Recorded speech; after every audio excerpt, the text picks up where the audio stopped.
Os Browns não foram os únicos que ficaram confusos, tá? Porque eles viam que Joseph, ele bebia e bebia muito. Ele bebia muito, não era socialmente não. Lembra que tem uma parte que ele comenta, que ele admite que ele cometeu erros na juventude e tudo mais? Eu pensava que eram coisas bobinhas, porque eles passam pra você na igreja, assim, eles não falam quais eram esses erros, né? Coisinha bobinha, eu não sei. Mas sabe quais eram, qual era o ponto fraco dele? Ele bebia muito, ele ficava embriagado e brigava na rua, tá? O pai dele, Joseph Smith Sr., também era alcoólatra. Ele começou a beber muito quando ele começou a ter problemas financeiros que a família foi perdendo e chegando num nível de miséria. Ele buscava consolo no álcool. Então Joseph cresceu naquele ambiente. Aí você escuta aquela história na igreja, né, heróica, né, de que Joseph foi fazer uma cirurgia de raspagem no osso quando ele tinha 12 anos de idade. Ele se recusou a tomar álcool porque não tinha anestesia na época, então eles davam álcool para você superar a dor. Ele não quis tomar, ele se recusou, né? Ele tinha 12 ou 7 anos, né, de idade, não me lembro. Mas na juventude, na adolescência e na vida adulta, até o dia da morte dele, né? Ele bebia e bebia muito. Mas a igreja usa isso, essa história, para te dar a impressão que ele não bebia. Essa história é real? É. Mas foi o único incidente que é registrado, que é conhecido, de que ele recusou bebida. Provavelmente porque ainda naquela época ele via os abusos que o pai dele, Joseph Sr., fazia, né, com a família, porque gritava, brigava e tudo mais quando estava bêbado.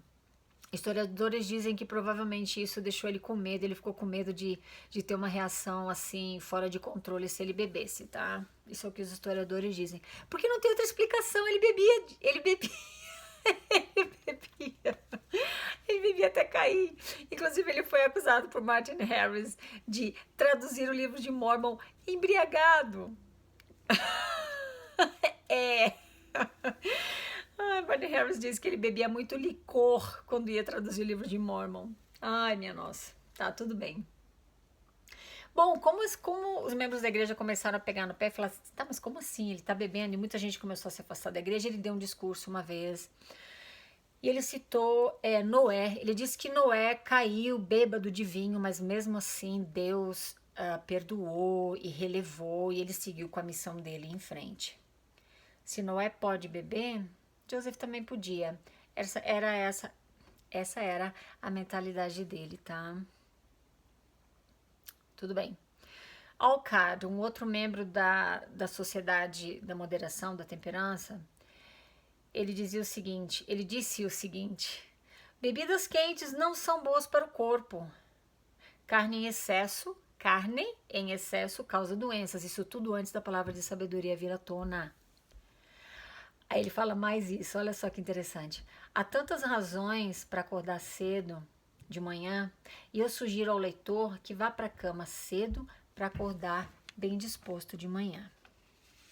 Dá uma lida na palavra de sabedoria e vê se não existe plágio aqui. Joseph ele ficava atento aos movimentos sociais e políticos da época e ele introduzia na igreja e falava que vinha tudo de Deus, tá? Eu quero deixar uma coisa muito clara aqui. Eu não estou fazendo apologia aqui ao alcoolismo, tá? Eu acho que eu comentei com vocês no outro vídeo que o meu pai, ele era alcoólatra, né?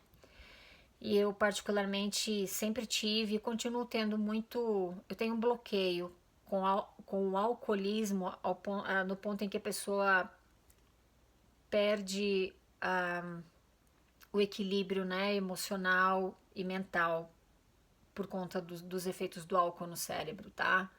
Eu hoje bebo meu vinho, adoro, né? Mas eu não faço apologia, tá, ao alcoolismo. Eu acredito que tudo... Eu tomo meu café também, tá? Mas porque o meu médico disse não tem problema, você pode tomar. Algumas pessoas não podem tomar. Então eu não tô chegando pra você aqui pra falar assim, gente, agora vai lá, bebe, fuma, faz isso, faz aquilo. Eu particularmente, fumar nem pensar, drogas nem pensar. Mas agora eu não preciso levar as coisas assim, né? Como eu levava quando eu era membro da igreja, né? não pode, não pode, porque eu acreditava que tinha vindo tudo de Deus, né? Eu achava que eles seguiam e obedeciam, né? Eu descobri que não era assim, então isso me chateei muito, tá? Eu só estou clareando para você aqui os fatos, porque eles falam para você que eles são homens de Deus, que Joseph foi profeta da restauração.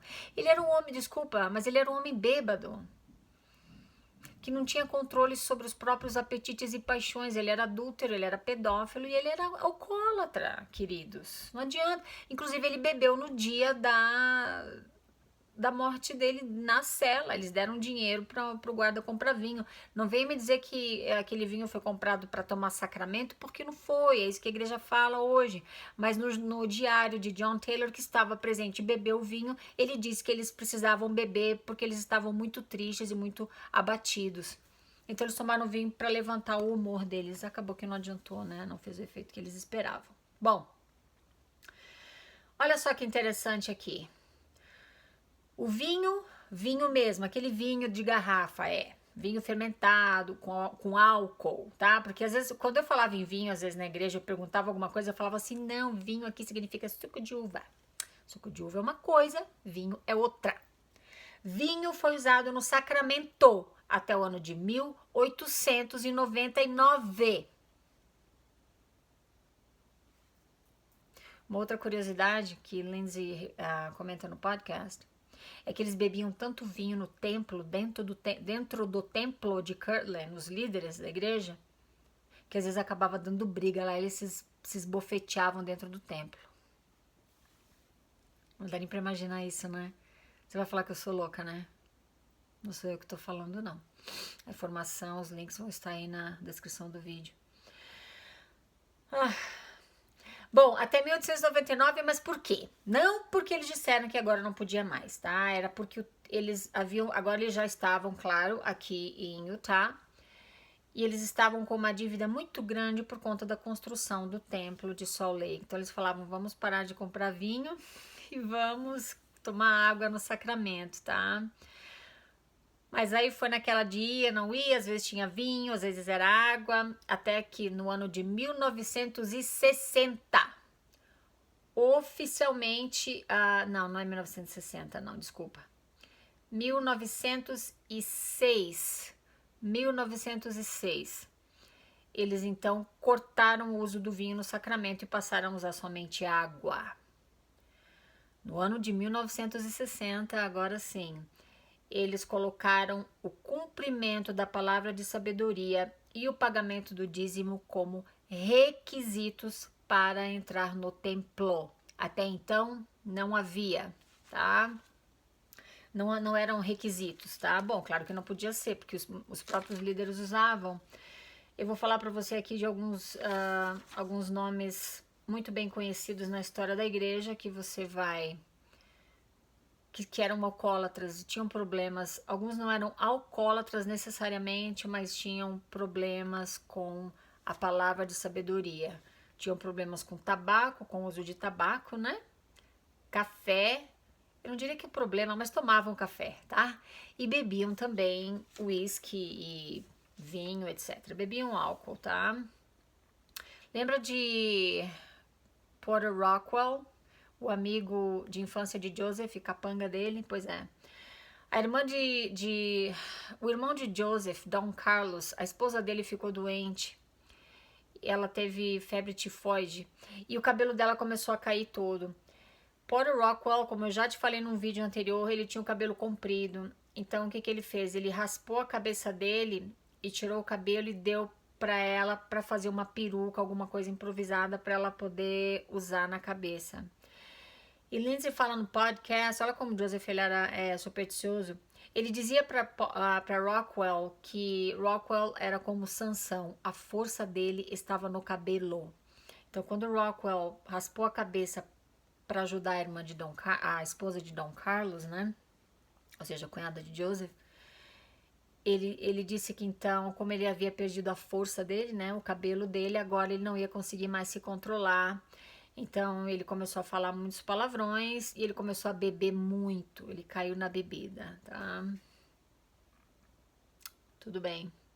Quando Joseph Smith Sr., que foi o primeiro patriarca da igreja, quando ele deu a bênção patriarcal a Hyrum Smith, ele fala na bênção sobre a fraqueza de Hyrum com bebidas alcoólicas, tá? E disse que apesar dele ter essa fraqueza, o Senhor o abençoaria e tudo mais.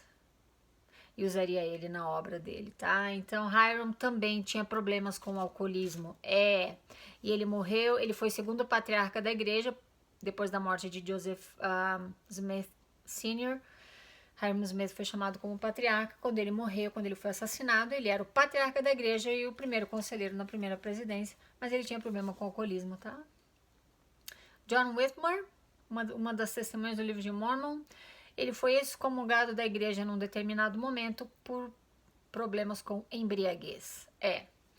William Clayton, secretário de Joseph, também alcoólatra, está no diário dele, tá? Wilford Woodruff, quarto presidente da igreja, também. Ele fazia o diário dele, ele escrevia quase todos os dias, ou pelo menos muitas vezes no mês. Ele tinha problemas com tabaco e vinho. Mas a história que me deixou mais indignada foi a de Joseph F. Smith, filho de Hyrum Smith. Ele era alcoólatra. Ele bebia tanto que ele batia em uma das esposas dele, Levira Smith. E numa determinada ocasião, ele estava bêbado, ele pegou uma corda e ele bateu, ele espancou ela no meio da rua, em público. Amigo, não precisa acreditar em mim, vai lá e pesquisa. Não acredita não? Não, pesquisa. E vieram cobrar dele aquilo, ele falou assim, não, também não foi, nem foi nada, quase nem machuquei ela, e também ela mereceu. Profeta de Deus, tá?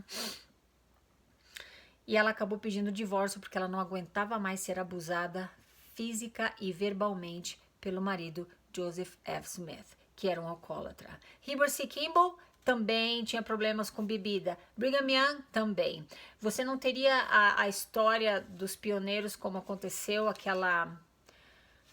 eu esqueci o nome da companhia de carrinhos de mão. Eu contei pra você no vídeo que fala sobre os pioneiros. Você não teria tido aquela tragédia em que dezenas de pessoas morreram no frio congeladas se Brigham Young não fosse um alcoólatra e um bebedor de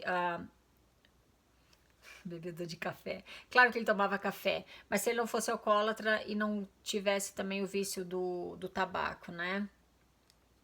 Porque entre resgatar a companhia de carrinhos de mão, que saiu muito tarde em direção a Salt Lake, e resgatar o vagão, o carroção que tinha licor e tinha tabaco e café para consumo próprio, ele escolheu resgatar o carroção dele com vinho, licor, tabaco e café.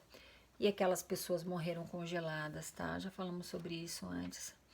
Em Utah, depois que os mormons estavam aqui estabelecidos, eles produziam cerveja, vinho e destilados. Não acredita em mim, não. Não acredita em mim. Você não me chama de mentirosa antes de você pesquisar e checar e me provar que eu tô errada. Porque eu tenho mais o que fazer do que ficar aqui inventando história. Isso aqui me deixa indignada porque esses homens que falam pra você que se você quebrar a palavra de sabedoria, você não é digno de entrar no templo, eles se diziam homens de Deus. E faziam tudo isso. Mas isso aqui ninguém te conta, né? Não. Você vai lá na Sociedade de Socorro, tem um manual, agora esse ano vamos estudar tal profeta. Desculpa, tá? Mas eu tô ficando aqui irritada, né? Vamos estudar a vida de tal profeta. Tá tudo distorcido lá pra você. Só falta canonizar. Falava com Deus. Você já ficou bêbado e bateu na tua mulher? Não, né? Então você é infinitamente superior ao profeta Joseph F. Smith, por exemplo. Estuda, desafia, aprende, não acredita em mim. Mas de qualquer forma, obrigada por me escutar. Falamos na próxima. Tchau, tchau.